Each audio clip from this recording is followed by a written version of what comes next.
এটা মানুষের কাজ।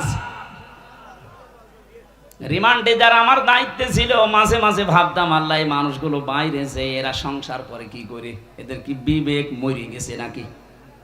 এরকম কঠিন অবস্থায় একটা মানুষকে 24 ঘন্টা 3 বছর 5 বছর 8 বছর 10 বছর 14 বছর রেখে দিয়েছে। শোয়া কি জিনিসও জানে না, এটা যে কোন বছরও বলতে পারে না, এটা কোন মাস চলছে ওর জানা নেই, এটা কি বার কয়টা বাজে ও কিচ্ছু জানে না। এটা 5 দিন না জানলে তো আপনার খারাপ লাগবে, আর 14 বছর লোকটা জানেই না এটা দুনিয়া না কোন জায়গা। 24 ঘন্টা অন্ধকার। এই কঠিন পরিস্থিতি যারা তৈরি করেছিলেন, যারা এর সাথে জড়িত, এখন যদি তারা বলে আস্তাগফিরুল্লাহ, আল্লাহ মাফ করে দাও, হবে? আরে ভাই, আপনি তো আল্লাহর কাছে অপরাধ করেননি, আপনি অপরাধ করেছেন হামজার কাছে। আপনার কারণে আমার মেয়েটা আমার এখনো পর্যন্ত চেনে না। 3টা বছর আপনি ফাঁসির কন্ডেম ছেলে আমারে রেখে দিলেন। কি করেছিলাম বলেন তো? আমি আপনার মেয়ের দিকে তাকিয়েছি, আর আপনার যে মেয়ে ও কি তাকানোর মতো না? যে মেয়ে ও কি তাকানোর মতো? আমি তাকাবো ওইদিকে কোন কারণে? কয়েকদিন আগে আমার মামলা সব খারিজ হয়ে গেছে, আদালত কর্তৃক প্রমাণিত যে আমি নির্দোষ, আমার কোনো দোষ নেই। এই নির্দোষ মানুষটার উপরে আপনি এই অত্যাচার করলেন। 11 ঘন্টা আমার মা বাবা আর শ্বশুর শাশুড়ি স্ত্রী কষ্ট পাবে জন্য আমি বলি নাই। কালো কাপড় দিয়ে আমার চোখ বেঁধে দিয়ে, পেছনে হ্যান্ডকাপ লাগিয়ে, ডান্ডা বেড়ি দিয়ে পার মাজার সাথে দড়ি দিয়ে 11 ঘন্টা মাটির নিচে আমারে টাঙিয়ে রেখেছে। আমি জানি না যে কোন ওয়াক্ত নামাজ চলছে, আন্দাজে 4 ওয়াক্ত নামাজ পড়েছিলাম ইশারায়। নামাজের কথা বললে শুধু গালি দেয়, যে নামাজ পড়লে যদি কিছু হয় তে আমার হাত থেকে আপনারা নিয়ে যাকতো। দেখেছেন কি কথা? কি বলবেন তারে বলেন? আল্লাহরও ভুল ধরে। আমি তো হামজা ছোট মানুষ, আল্লাহরও ভুল ধরে। এই কাজগুলো যারা করেছেন, আমি সহ 1,10,000 মানুষ জেলখানায় ছিল ওই সময়। আমি যতটুকু দেখেছি 100 জনের প্রায় 70 জন মানুষ মিথ্যা মামলায় জেল খাটতেছে, কিচ্ছু জানে না। আপনার কারণে মাওলানা মহিউদ্দিন 8-10 বছর 15 বছরও বাড়ি থাকতে পারে না, ওর চরিত্র খারাপ। আপনার জমির আইল ঠেলেছে, এই কথা বলে না কেন? এরকম বহু মহিউদ্দিন বাংলাদেশে, কত মানুষ। আমি এক একজনের সাথে ছিলাম। জনাব তারেক জিয়ার পিএস নুরউদ্দিন মিয়া অপু ভাই আমার সাথে ছিলেন 3 বছর। ওনার বন্ধু গিয়াসউদ্দিন মামুন ছিলেন 17 বছর আছে, বের হয়েছে কিছুদিন আগে। বিএনপির এক একজন মানুষের নামে আমি মামলা দেখেছি, 313টা 536টা পর্যন্ত মামলা পেয়েছি। আমার যে খাবার দিয়েছে তো বলতাম, ভাই কয়টা মামলা, কি করেন? বিএনপি করতাম, বড়গোনায় বাড়ি, মামলা কয়টা? 313টা। মনে হচ্ছে বদরের ময়দান কায়েম করে ফেলেছে। বলে তো একটা মানুষকে 313টা মামলা দেয় কোন বিবেকে? আমারে তো 2টা দিয়েছিল, তাই 3 বছর। ও 313টা তো কিয়ামত হয়ে যাবে। কথা বলে না কেন? এই জন্য আমি আপনাদেরকে বাঁচাতে চাই। এটা যেহেতু রেকর্ড হচ্ছে, সারা পৃথিবী কালকে যাবে, এমনকি যারা পালিয়েছে ওই জালেমরাও শুনছে।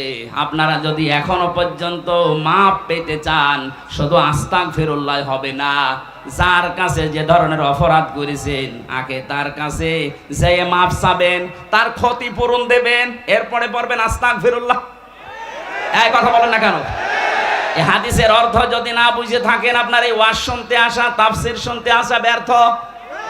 বুঝেছেন কিনা বলেন তো?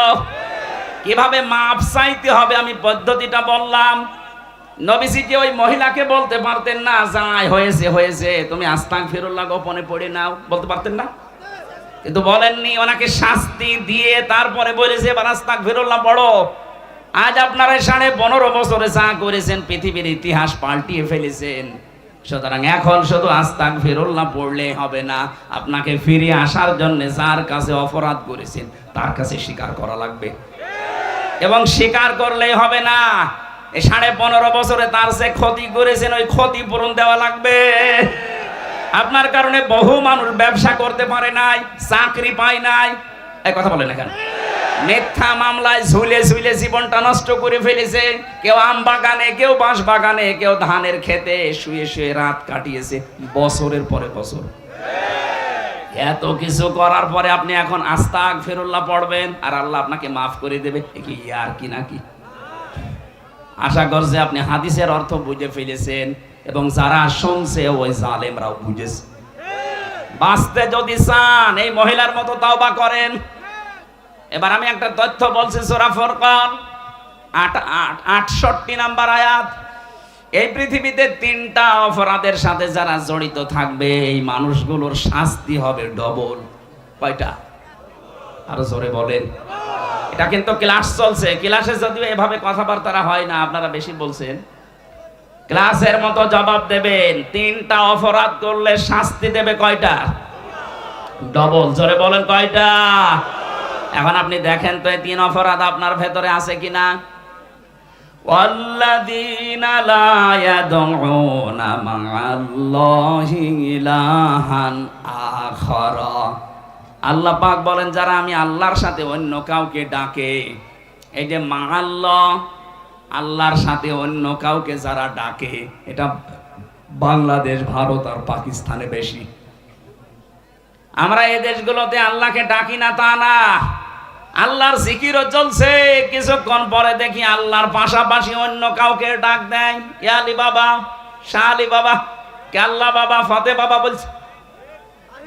কথা বলছে না কেন? সে যেই করুক সে যেন শুধরে নেয়। আল্লাহর সাথে অন্য কাউকে ডাকা, আরো জোরে বলেন, আরো জোরে বলেন। এমনকি আল্লাহর নামকে কেউ এলহাদ করতে পারবেন না, পরিবর্তন করে ফেলবেন না। ওয়াদারুল্লাযীনা ইলহিদুনা ফি আসমাই, সূরা আরাফ 9 নাম্বার পারা 13 নাম্বার পৃষ্ঠা 4 নাম্বার লাইনের 180 নাম্বার আয়াতের মাঝে আছে। আল্লাহ পাক বলেন আমার নামকে তোমরা এলহাদ করবা না, উলট পালট করবা না, ছোট বড় করবা না।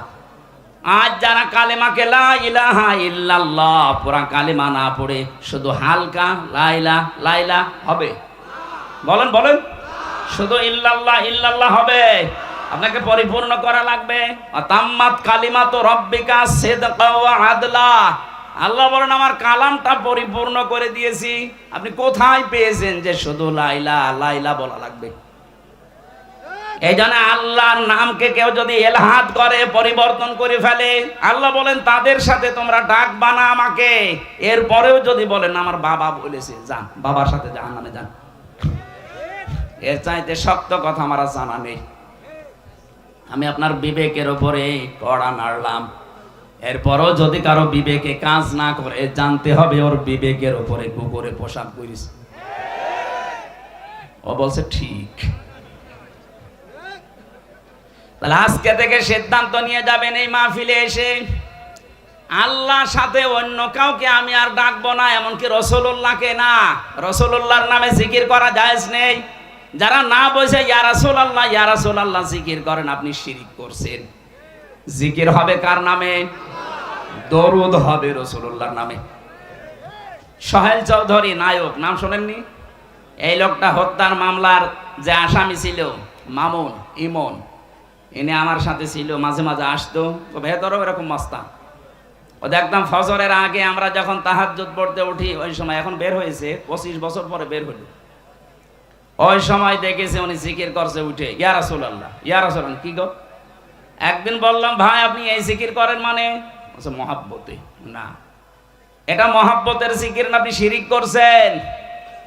এই আয়াত দিয়ে তাকে আমি বুঝিয়েছিলাম আল্লাযীনা লা ইয়াদউনা মা'আল্লাহি ইলাহান আখার। আল্লাহ পাক সাথে ডাকছেন, আল্লাহর সাথে সাথে আপনি অন্য কাউকে ডাকতে পারবেন না। ওর পরে দেখলাম তার কয়েকদিনের ভেতরে এই জিকির বাদ দিয়ে আল্লাহর 99টা নাম মুখস্থ করে ফেলেছে। তখন পাঁচে মাসে জিকির করতো, এই ইয়া রহমান ও ইয়া রহিম ও ইয়া গফফার, হ্যাঁ এটা করেন। ওয়ালিল্লাহিল আসমাউল হুসনা ফাদউহু বিহা। আমি আল্লাহর অনেক সুন্দর সুন্দর নাম আছে, যে নামে পারো আমাকে ডাকো, কিন্তু সাবধান আমার নামকে উলট পালট করবা না। সুতরাং যারা দলিলবিহীন এই জিকির করেন, আল্লাহর সাথে অন্য কাউকে ডাকেন এবং আল্লাহর নাম অর্ধেক করে ফেলেন অথবা আল্লাহর নামের সাথে অন্য কিছু যোগ করেন, ছোট বড় করে ফেলেন, পরিবর্ধন করে ফেলেন, আপনারা থামবেন নাকি চালিয়ে যাবেন? আমি তো বলছি এটা শুধু আপনার জন্য না, এটা রেকর্ড হচ্ছে। সারা বাংলাদেশ সহ বিশ্বের বহু মানুষ এখন লাইভ দেখছে। আল্লাহর সাথে যারা অন্য কাউকে ডাকেন, আল্লাহর কসম আপনার শাস্তি হবে মরণের পরে ডবল। সুতরাং ওই ব্রাহ্মণবাড়িয়া তাহিরি ভাইয়ের মতো যেন কেউ জিকির করবেন না। 2 নম্বরে ওয়ালা ইয়াকতুলুনা নাফসাল্লাতী হারামাল্লাহু ইল্লা বিল হক। আদালত কর্তৃক, বিচারালয় কর্তৃক প্রমাণ করা ছাড়া কোনো মানুষকে আপনি হত্যা করতে পারেন না। অথচ আগস্টের 5 তারিখের আগে 3732 জন মানুষ হত্যা হয়েছে এই দেশে। এই কথা বলা লাগবে। এই মানুষগুলো মারার পেছনে একটাও যুক্তিসঙ্গত কোনো কারণ নেই, আদালত কর্তৃক প্রমাণিত কোনো দলিলও নেই। আপনি নিজের ইচ্ছা মতো মারলেন, কথা বলেন না কেন? এর সাথে যিনি জড়িত, যারা জড়িত, তাদের শাস্তি হবে ডবল। 3 নম্বরে ওয়ালা ইয়াজনুন, জিনা করা যাবে না। কে বলছে? জিনা করলে শাস্তি কয়টা? ডবল। বলেন। ইউদাফু লাহুল আযাবু ইয়াউমাল কিয়ামাহ। আল্লাহ বলেন তাদের শাস্তি দেব আমি ডবল। ও চুয়াডাঙ্গাবাসী, বিবেকটা খুলে, বিবেকের কানটা একটু এদিকে দেন। আজ আমরা যাদেরকে আদালতে তুলছি, দেখতে পাচ্ছি এই মানুষগুলোর সব সারা জীবনটা জিনা দিয়ে ভরা। এতদিন পর্যন্ত যাদের নামে মিথ্যা মামলা দিয়ে জেনার তহমত দিয়ে জেলে আটক করেছিল, ফাঁসি দিয়েছিল, ওই মানুষগুলোর জীবন পবিত্র। এক কথা বলে না কেন? আপনি তাকান, যাদের বিরুদ্ধে জেনার তহমত দিয়েছিল, ব্যভিচারের দোষ দিয়েছিল, তারা কিন্তু এখন বেকসুর খালাস পেয়ে গেছে, তারা মুক্ত। আদালত কর্তৃক প্রমাণ হচ্ছে তাদের ওই অপরাধের সাথে যুক্ত তারা না, রাজনৈতিক প্রতিহিংসার কারণে তারা এটার শিকার। কিন্তু এখন যাদেরকে দেওয়া হচ্ছে, এদের সব ভিডিও ক্লিপ আছে। এই কথা বলেন না কেন? কালকে আমি জামালপুরে ছিলাম, জেলা জামালপুর, ওই যে টাকলা মুরাদ, 6 মিনিট 32 সেকেন্ডের একটা অডিও ক্লিপ ফাঁস হয়ে গিয়েছিল। এই কারণে তার মন্ত্রিত্ব শেষ, তার এমপিগিরি শেষ, বাকি আরটা বললাম না। অথচ এখন যারা আছে দেখেন, প্রত্যেকের 8 মিনিট, 10 মিনিট, 1 ঘন্টা পর্যন্ত এদের চরিত্র কোথায় সব ভিডিওই দেখা যাচ্ছে।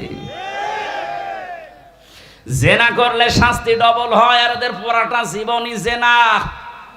দরবেশ বাবা পর্যন্ত অন্যের স্ত্রী নিয়ে এসে আল্লাহর রাস্তায় চালাচ্ছে। বলেন আপনি কাকে বিশ্বাস করবেন? আর বাকি দরবেশের যদি এই হাল, বাকি তো সব আল্লাহর রাস্তায় চলে গেছে। এই জন্য জেনার ধারে কাছে যাওয়া পর্যন্ত নিষেধ। আর এগুলো লাইসেন্স শুরু করেছিল আল্লাহ, এই কারণে এইভাবে শক্ত করে ধরেছেন। তাহলে এই মহিলার উদাহরণ দিলাম আমি হাদিস দিয়ে, এই কারণে আজ হাজারো মানুষ মনে করছে যা করেছি, অন্তত এখন কিছু মানুষ যারা আত্মীয় স্বজন আছে এদের সাথে মিলে মিশে আস্তাগফিরুল্লাহ পড়েনি, না আপনার মাফ হবে না। আপনি ধরা তো খাবেনই। যদি মাফ পেতে চান, এই মহিলার মতো তওবা করেন। এই 15.5 বছরে যাদের ক্ষতি করেছেন, তাদের ক্ষতিপূরণ দেবেন, তাদের কাছে মাফ চাবেন। তারা যদি মন থেকে বলে ঠিক আছে, যা মাফ করে দিলাম, এবার আপনি আস্তাগফিরুল্লাহ পড়বেন। আমার এই কথার অর্থ বুঝেছেন কারা? তারা শুধু হাত তোলেন তো। হ্যাঁ, আন্দাজে না, আমি কিন্তু জিজ্ঞাসা করব। এবার হাত অনেক নেমে গেছে। আলহামদুলিল্লাহ, আজকের মাহফিল সাকসেস। আল্লাহ আমাদের তৌফিক দিন কোরআনে কারিমের আয়াতগুলো বোঝার। বলেন আমিন।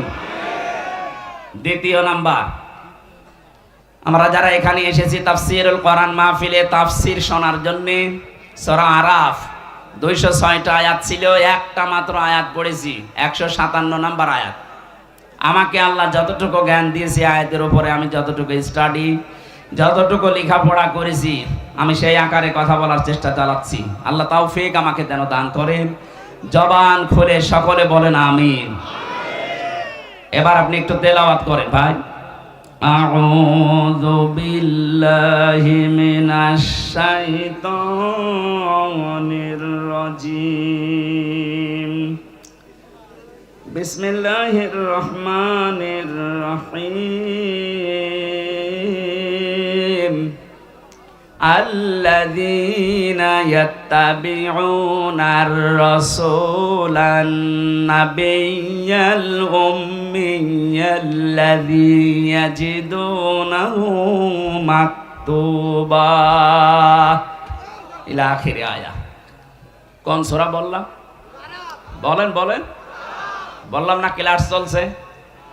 আরাফ শব্দের শাব্দিক অর্থ পরিচিত হওয়া। আরাফ মানে কি? এটা জান্নাত জাহান্নামের মাঝে একটা প্রাচীর বানাবেন আল্লাহ। এই প্রাচীরের উপরে কিছু মানুষকে আল্লাহ দাঁড় করিয়ে দেবে। এই প্রাচীরের নাম আরাফ। নাম কি? নবীজি সাহাবীদের সামনে বলছিলেন এই প্রাচীরের উপরে আল্লাহ যাদেরকে দাঁড় করাবে এদেরকে জাহান্নামেও দেবে না, জান্নাতেও দেবে না। সাহাবী প্রশ্ন করলেন, হে নবী, এদেরকে জান্নাতে দেবে না কেন? নবীজি বললেন, এদেরকে আল্লাহ জান্নাত দিচ্ছে না এই কারণে, কারণ এরা দুনিয়ায় ভালো ভালো অনেক কাজ করেছে কিন্তু মা বাবার সাথে খারাপ আচরণ করত।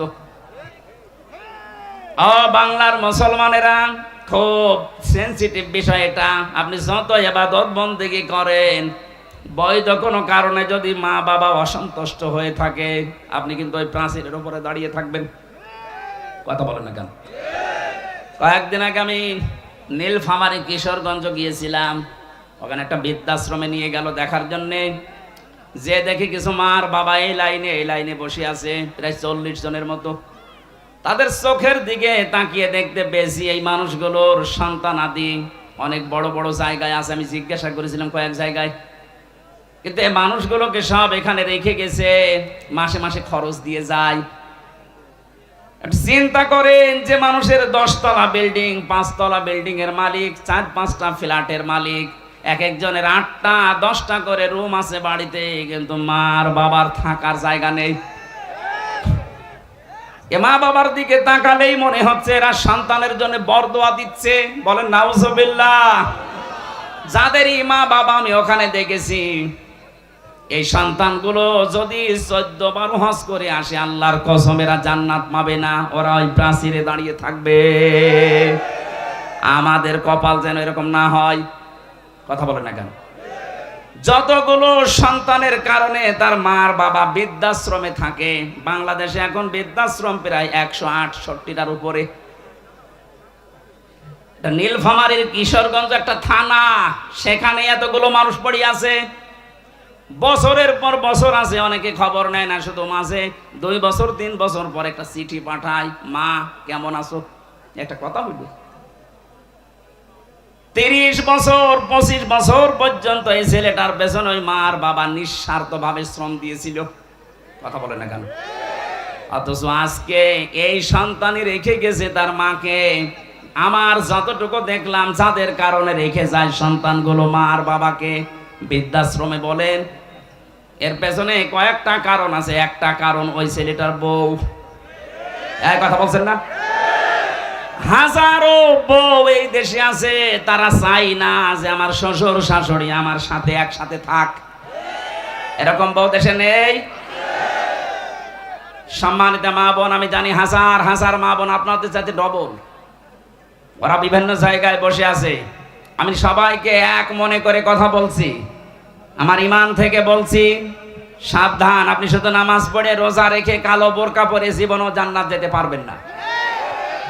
তিরমিজি শরীফের হাদিস, আল্লাহর নবী বলেন, যে মহিলার ভেতরে 4টা কাজ পাওয়া যাবে, ওই মহিলাকে আমার আল্লাহ জান্নাতের 8টা দরজায় খুলে দেবে। যে কোনো দরজা দিয়ে যেতে পারবে, ও জান্নাতে কেউ বাধা দেবে না। জোরে বলেন সুবহানাল্লাহ। 1 নম্বরে ইদা নাজারা ইলাইহা সাররাতুহু, যখন তার স্বামী তার দিকে তাকাবে তখন সে স্বামীকে আনন্দ দেবে।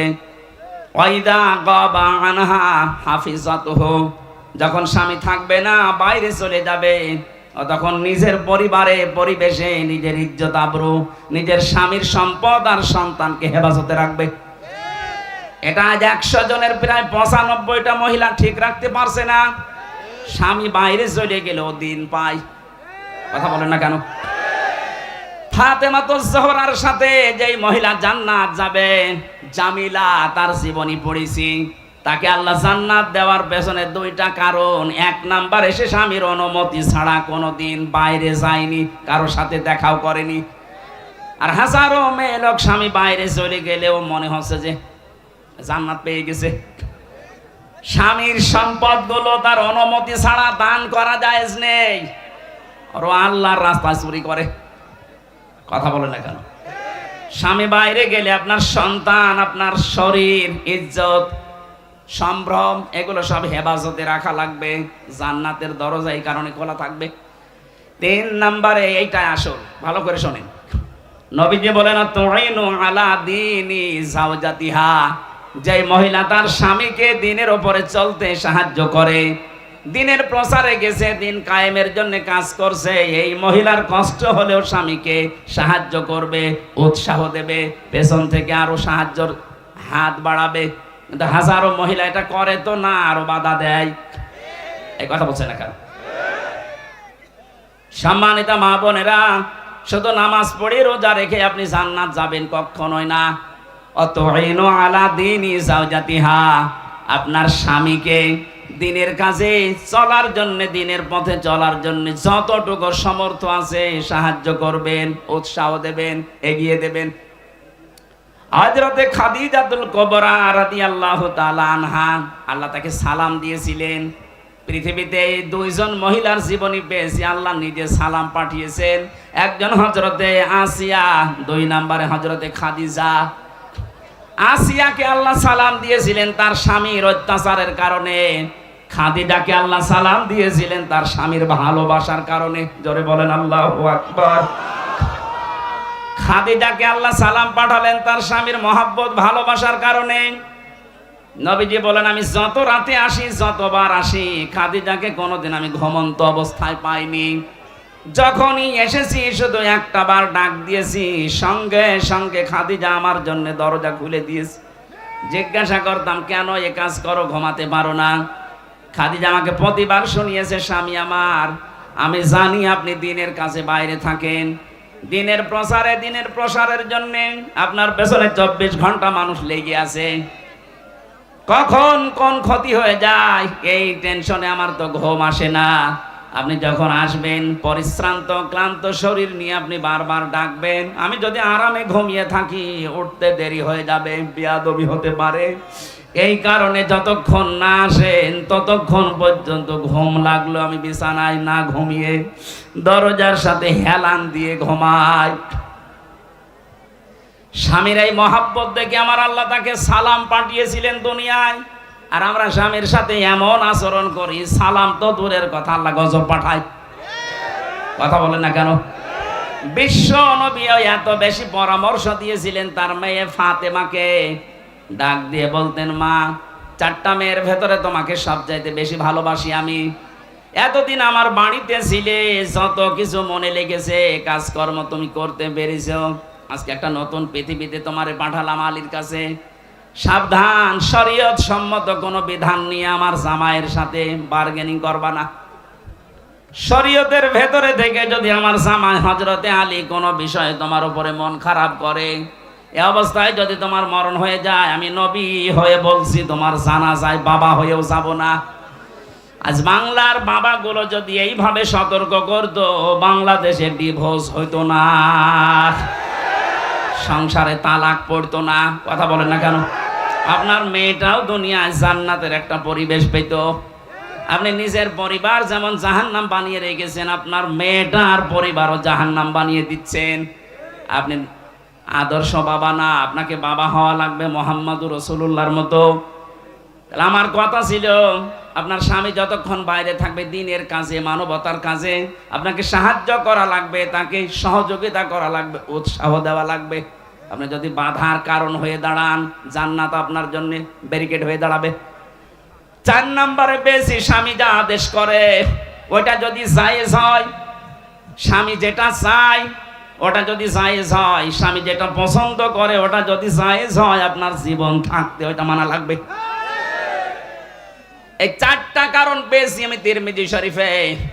এখানে যত মহিলা এসেছে 5 ওয়াক্ত নামাজ আর রমজানের রোজার পাশাপাশি আমার আল্লাহ 4টা কাজ তাদেরকে করার তৌফিক দেন, বলেন আমিন। জীবননগরবাসী আরাফ নামক স্থানে মা বাবার সাথে বিয়াদবি করার কারণে আপনি দাঁড়িয়ে আছেন। নবীজি বলেন এরা জাহান্নামেও যাচ্ছে না। সাহাবী বললেন কেন? নবীজি বলেন এই মানুষগুলো আর যাই করুক না কেন দুনিয়াতে, এরা ইসলামী আন্দোলন করত, ইসলাম কায়েম করার জন্য এরা চেষ্টা চালাতো। এই দুনিয়াতে ইসলাম কায়েম হোক এজন্য সর্বাত্মক চেষ্টা চালিয়েছে। কায়েম হয়নি, ওর দোষ নেই, ও তো চেষ্টা করেছে। এই জন্য ওকে আমি আল্লাহ জাহান্নামে দেব না। সূরা সফ 10 নম্বর আয়াতের দলিল আছে। এটা থেকে প্রমাণ পাওয়া যায় যারা দিন কায়েমের জন্য চেষ্টা চালাবে তাদের আর যাই হোক জাহান্নামে যাওয়া লাগবে না।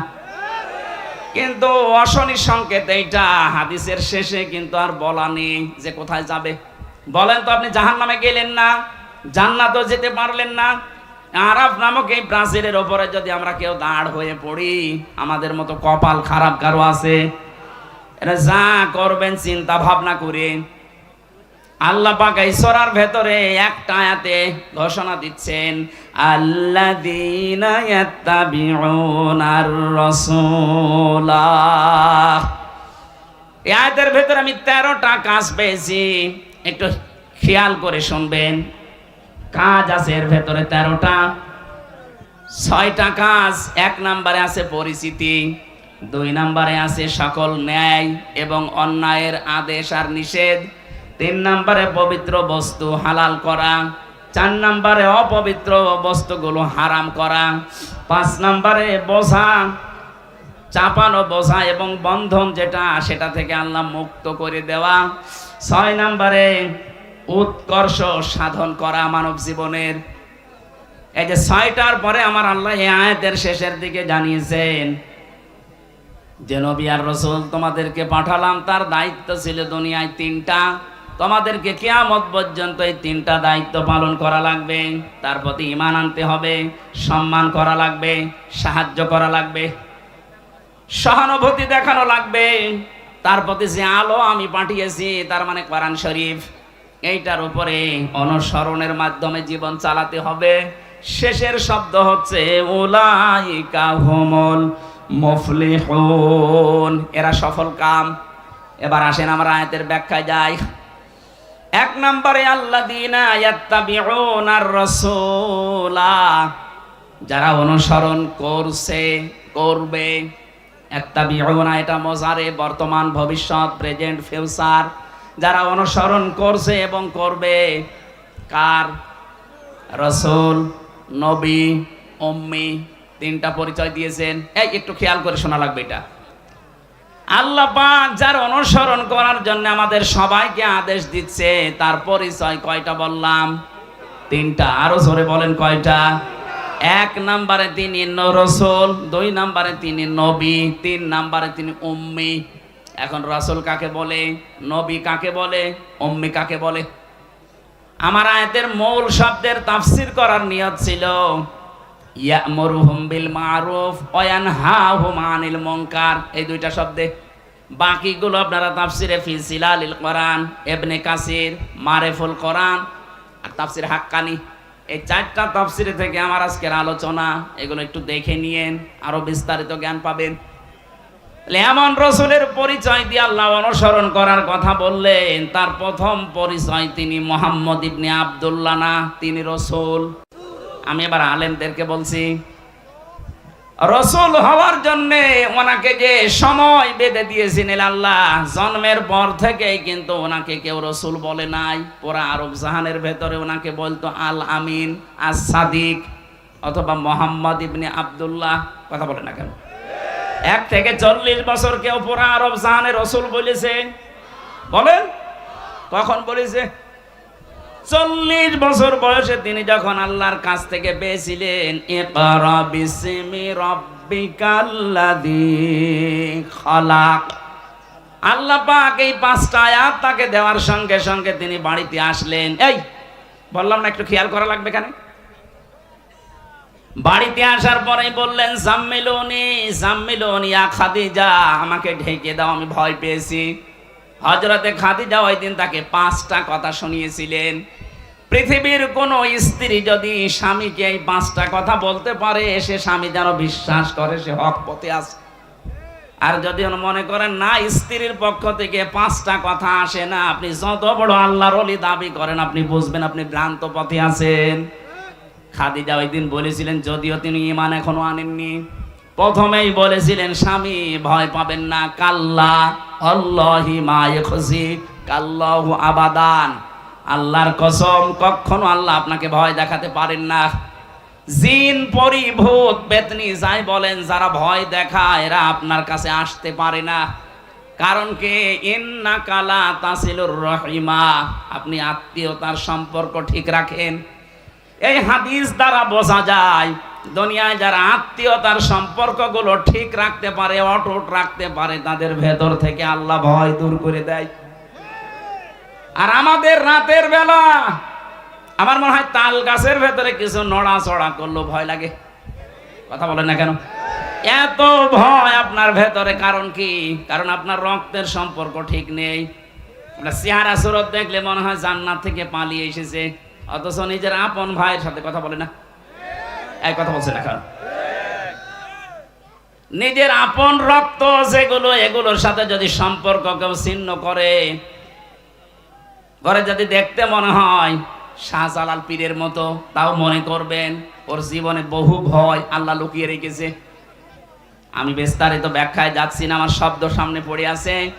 2 নম্বরে ওয়া তাহমিলুল কাল্লা, কি করতে আপনি ভয় পান? আপনি তো মানুষের বোঝা হালকা করেন, বোঝা বহন করেন। এখানে বোঝা মানে শুধুমাত্র এই বোঝা না, এখানে কষ্টের বোঝা, ঋণের বোঝা, দুঃখের বোঝা। কথা বুঝতেছেন?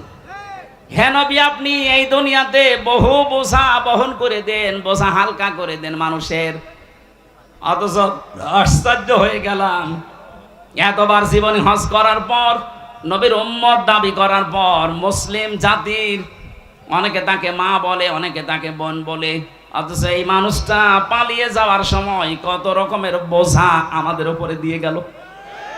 এই কথা বলে না কেন?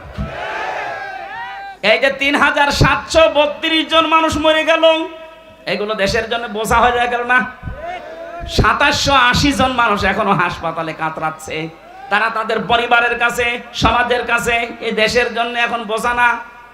কারো হাত নেই, পা নেই, চোখ নেই, অন্ডকোষ নেই। এই কথা বলছে না কেন? এত ঋণের বোঝা আপনি দিয়ে গিয়েছেন। এদেশে এখন কেউ জন্ম নিলে তার মাথার উপরে 1 লাখ টাকা ঋণ। এত বড় বড় বিশাল বোঝা আপনি দিয়ে গেলেন, কাউকে কষ্টের বোঝা, কাউকে দুঃখের বোঝা, কাউকে অর্থের বোঝা, ঋণের বোঝা, হাজার হাজার বোঝা আপনি মাথার উপরে দিয়ে আরামে আছেন। আর আপনি দাবি করছেন আমি জান্নাতে যাব। কিসের জান্নাত আপনার? আপনি তো নবীর উম্মতই নেই। শুধু উনি না, এই পৃথিবীতে যারাই মানুষের উপরে বোঝা তৈরি করে দেয়, বোঝা হালকা করে না, কত মানুষকে, নিরীহ মানুষকে বেকার মিথ্যা মামলা দিয়ে তার মাথার উপর একটা বোঝা চাপিয়ে দিলেন। আমার পরিবারের উপরে 3টা বছর কি বোঝা চাপিয়েছিলেন বলেন তো? 2-5 হাজার, 10,000 না, কত লক্ষ লক্ষ টাকা আমার পরিবার থেকে আপনারা নিয়েছেন। মনে হচ্ছে যে আমার বাবার কাছেও টাকা পায়, সে টাকা চাইতে গেছে। আমার প্রথম দিন ধরার পরেই বলেছে রিমান্ড দেব 10 দিন, 50টা মামলা দেব, যদি ছেলেকে বাঁচাতে চান তাহলে 10 লাখ টাকা এখনই নিয়ে আসেন। বাবা তো গ্রাম্য মানুষ, কোথা থেকে গিয়ে ধার মার করে 8 লাখ টাকা ও পাগল দিয়ে দিয়েছে। ওই শয়তানরা তো কথা ঠিক রাখে না, টাকাও নিয়েছে, পরের দিন আবার 8টা মামলা দিয়েছে। বাস্তব বোঝা বোঝেন তো? এই যে বক্ষের বোঝাটা 3 বছর দিলেন, আমার স্ত্রীটা, আমার মা বাবা, আমার আত্মীয় স্বজন যারা আছে, কি বোঝা ছিল তারা? কথা বলে না কেন? অন্তত আমার রক্তের সম্পর্ক যাদের সাথে আছে, এই মানুষগুলো তো রাতে ঘুমাতে পারতো না। বিনা কারণ একটা মানুষ 2টা মেয়ে রেখে জেলখানায় পড়ে আছে বছরের পর বছর। আমার শরীরে এখন বিভিন্ন রোগ শুধু এই কারণে। এত কষ্ট আপনি দিয়েছিলেন, আমি চাই আপনাকে এরকম 3 বছর জেলে রাখা হোক।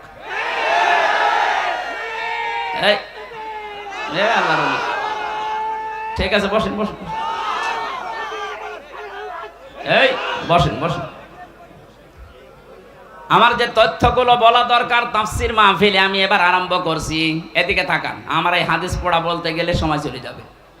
দ্বিতীয় নম্বরে আমি পেয়েছিলাম রাসূলুল্লাহ যেই দিন হয়েছিলেন ওই দিন থেকে তিনি যতদিন দুনিয়ায় জীবিত ছিলেন, এই 23 বছর, এই 23 বছরের 13 বছরের জীবন শুনতে অনেক মানুষের আগ্রহ আছে এখনো।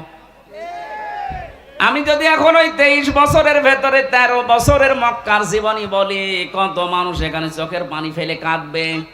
কিন্তু ওই রাসূলুল্লাহ তার 23 বছরের 13 বছর বাদ দিলে এখনো থাকে 10 বছর। বলেন বলেন, এই 10 বছরে তিনি প্রেসিডেন্ট ছিলেন।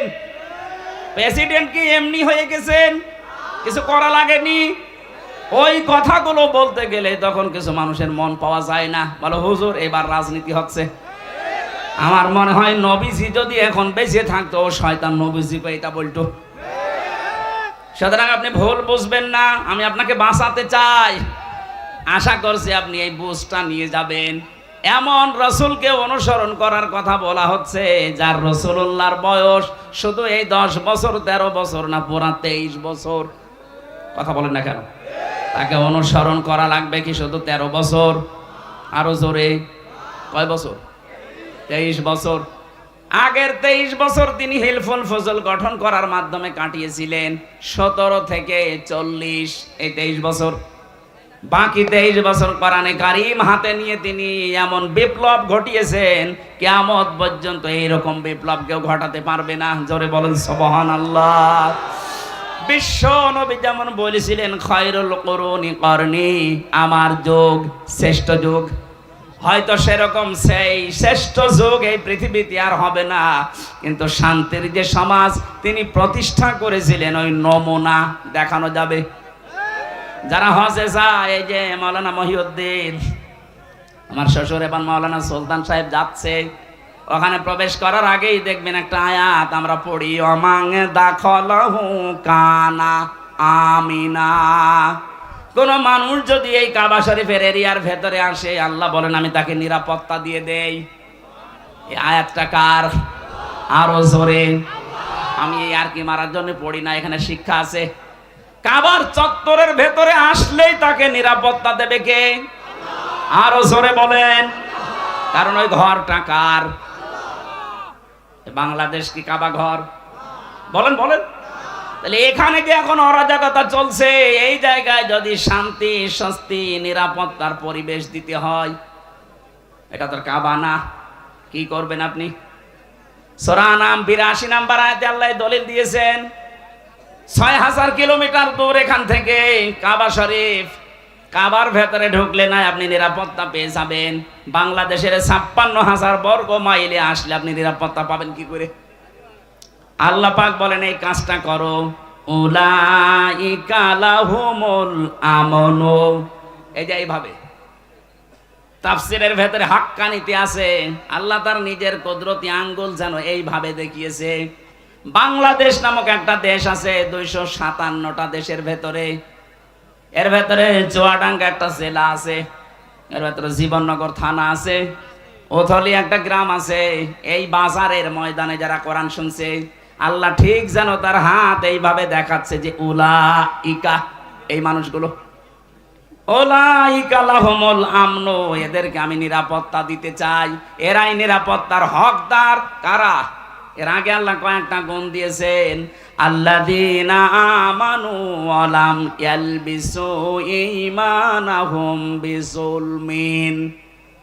পৃথিবীর ময়দানে যারা ঈমান এনেছে, ঈমান আনার পরে তাদের ঈমানের সাথে যারা জুলুমকে মিশ্রণ করে নাই। এখানে জুলুম মানে শিরিক। জুলুম মানে কি? সুতরাং আমরা যদি এই বাংলাদেশে আমাদের ঈমান যায় আছে, ঈমানের সাথে যদি শিরিক মিশ্রণ না করি, জুলুম মিশ্রণ না করি, এই দেশটা আল্লাহ কাবা শরীফের মতো নিরাপত্তা দিয়ে দেবেন। আমি আশা করি কথা বুঝতে পেরেছেন।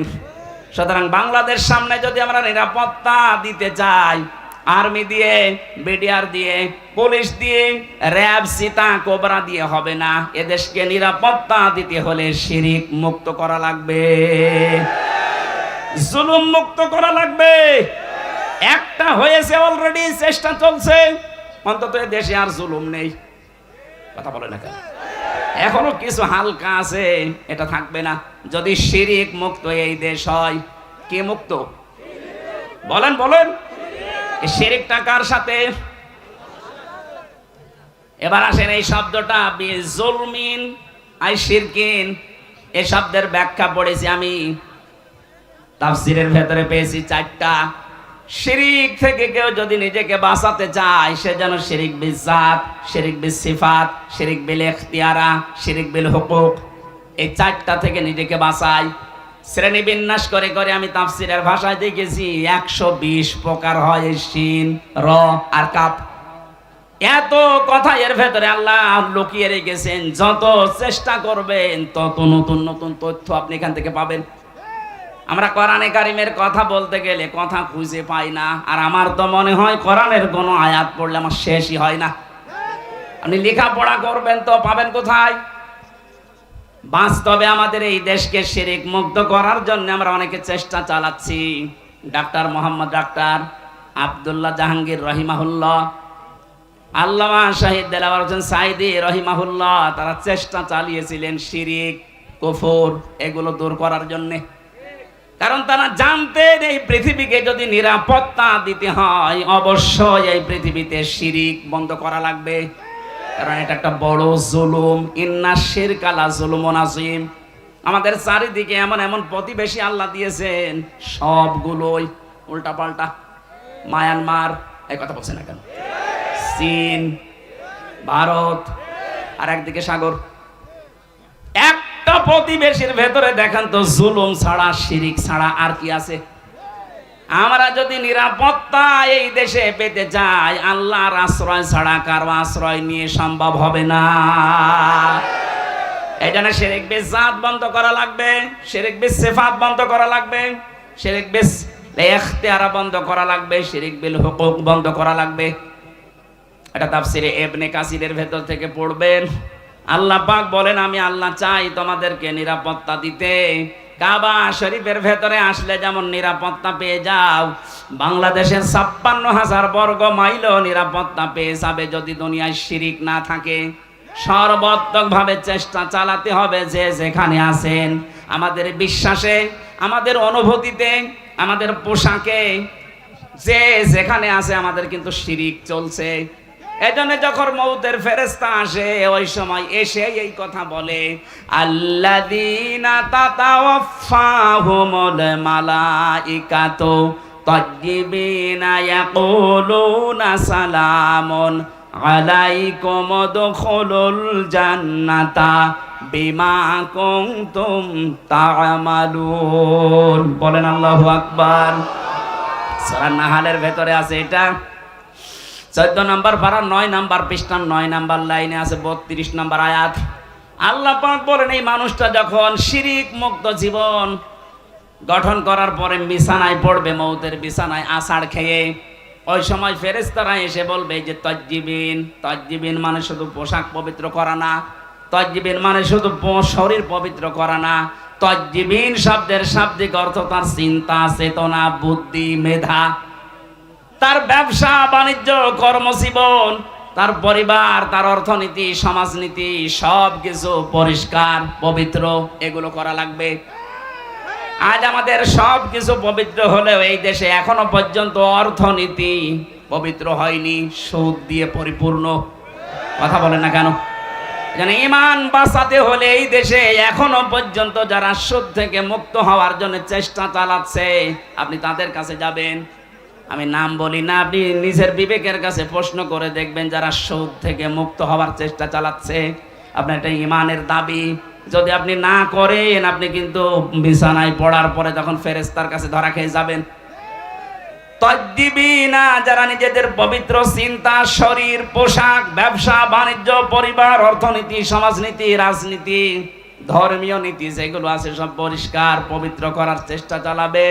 ফেরেশতারা বলবে, ইয়াকুলুনা সালামুন আলাইকুম, শান্তি আল্লাহ তোমার বান্দা এর উপরে আমরা বর্ষিত করছি। উদখুলুল জান্নাহ, প্রবেশ করো ওই যে জান্নাত দেখা যাচ্ছে। বিমা কুনতুম তা'মালুন, যে কাজ তোমরা করেছিলে শিরিক মুক্ত জীবন গঠনের জন্য বহু চেষ্টা চালিয়েছিলে সমাজে, পরিবারে, রাষ্ট্রে। আজকে আল্লাহ পাক এই জন্যই তোমাকে এই জান্নাতের দরজা খুলে রেখেছে, প্রবেশ করো। জেলখানায় যাওয়ার পরে আমি এই আয়াতটার বাস্তব উদাহরণ পেয়েছি। আল্লাহ জাহান্নামের কথা পুরা কোরআনে যেখানে দিয়েছেন সেখানে দিয়েছেন জাহান্নামের দরজাগুলো বন্ধ থাকবে, আর জান্নাতের কথা যেখানেই দিয়েছেন সেখানে দিয়েছেন জান্নাতের দরজা খোলা থাকবে। আমি দেখেছি জেলখানায় 24 ঘন্টা তালা লাগানো থাকে, মেন গেট। কেউ প্রবেশ করলে তাড়াতাড়ি তালা লাগিয়ে দেয়।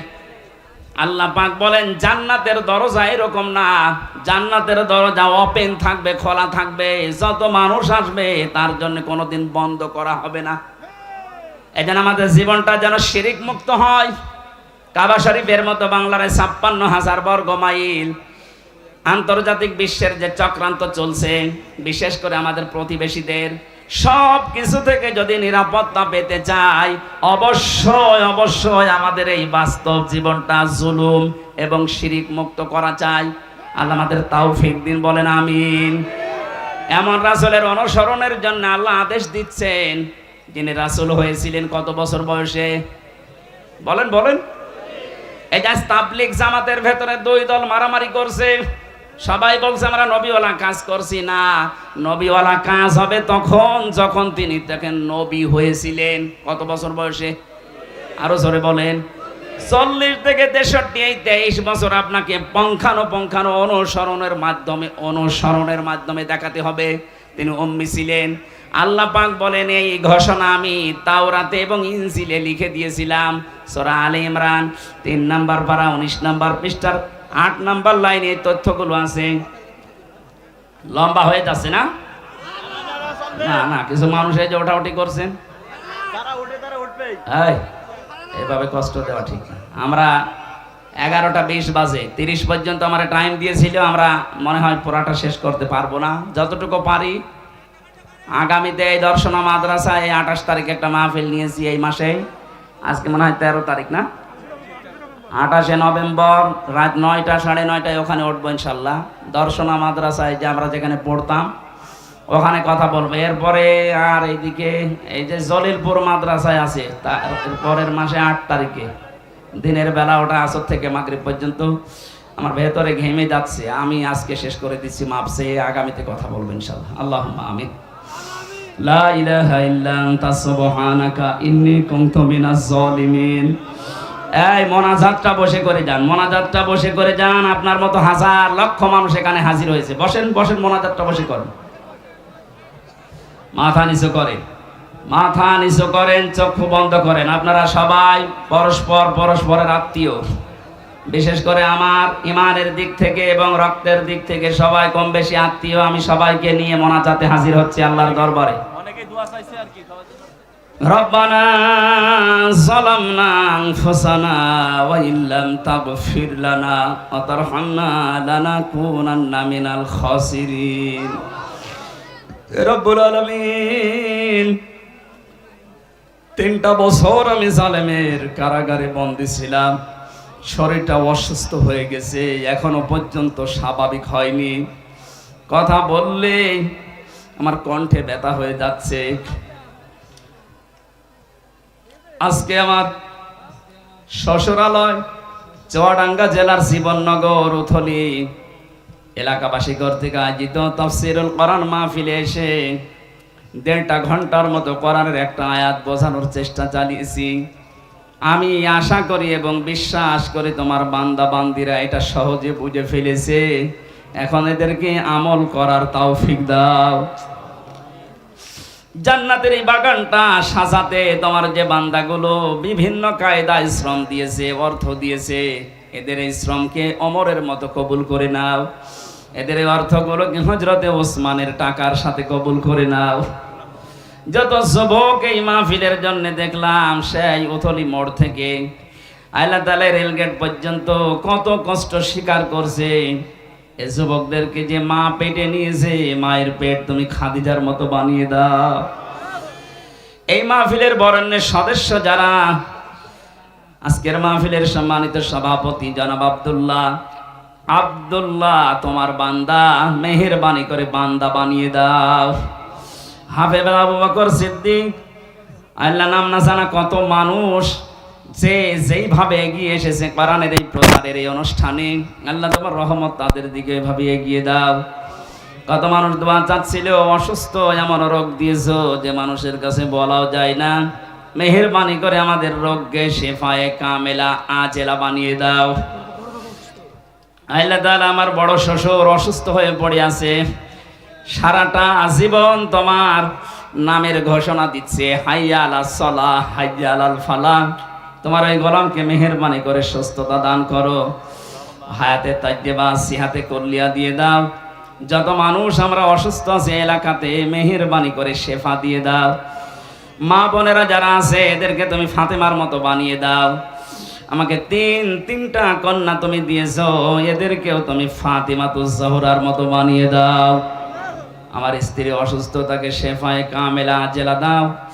আমার শ্বশুর শাশুড়ি সহ এলাকায় যারা আমার আত্মীয় স্বজন, যত মানুষ দূর দূরান্ত থেকে কোরআনের মহাব্বতে ছুটে এসেছে, খালি হাতে ফেরত না দিয়ে এদের বাড়ি পর্যন্ত যাওয়া আসায় নেকি দিয়ে পাল্টিয়ে দাও, গনাগুলো সরিয়ে দাও। আল্লাহ আমল নামা যেন পুরাটা নেকি দিয়ে পাল্টিয়ে পরিবর্তন হয়ে যায়। আল্লাহুম্মা গফিরলি ওয়ারহামনি ওয়াহদিনি ওয়াফিনি ওয়ারযুকনি ইয়া রাব্বাল আলামিন। আলোচনা যারা এই ময়দানে রেখেছেন সে আসরের পর থেকে এই আলেমগুলোকে তুমি কবুল করো। মাওলানা হোসাইন আহমেদ, মাওলানা মহিউদ্দিন সহ মাওলানা আরিফুল ইসলাম, মাওলানা আবু বকর সিদ্দিক, যত আলেমরা এখানে কথা বলেছে, আলেমদের কথাগুলো আমাদের আমল করার তৌফিক দাও। আগামীতে অনুষ্ঠানটা কোরআনের জন্য আরো বিশাল আকারে মঞ্জুর করো। ওথালি বাজারে যত মানুষ ব্যবসা করছে হালাল রুজি উপার্জনের জন্য, আল্লাহ বরকত দাও।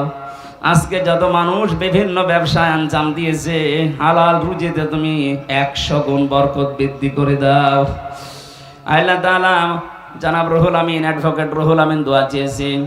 যত মানুষ আজকে আসার সময় দোয়া চেয়েছে, মনের খবর তুমি জানো। যার যা মনের কামনা বাসনা আছে, যায় যা সেগুলো পূর্ণ করে দাও। বারাকাল্লাহু লানা ওয়া লাকুম ফিল কোরআনিল আযীম। আল্লাহ জমিনটা তুমি কোরআনের হাতে তুলে দাও। মরণ যখনই আসবে একবার হলেও যেন আমাদের এই জবানে জারি হয়ে যায় শেষ কথা, লা ইলাহা ইল্লাল্লাহু মুহাম্মাদুর রাসূলুল্লাহ।